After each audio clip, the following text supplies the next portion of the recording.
Hello guys, welcome to my channel.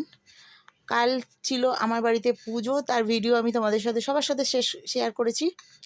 আর কাল ছিল আমার বাড়িতে দুটো পুজো, একটা ছিল বড় ঠাকুরের পুজো, একটা ছিল সত্যনারায়ণ পুজো। সত্যনারায়ণ পুজো করার পরই বড় ঠাকুরের পুজো হয়, কারণ হচ্ছে সত্যনারায়ণ পুজো সূর্য থাকতে থাকতে পুজো করতে হয়।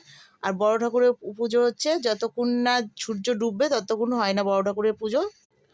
তো গাইজ, কাল সারাদিনও আমাদের কোনো খাওয়া দাওয়া ছিল না, আমার আর আমার শাশুড়ি মার। আর পরশু দিন তো আমার সন্তোষী মায়ের উপোস ছিল, তাই দুটো দিন তো আমার এমনিই চলে গেছে। আর আজকে সারাদিন আমি সেরকম কিচ্ছু রান্না করিনি, প্লেন ঝোল ভাত করেছিলাম।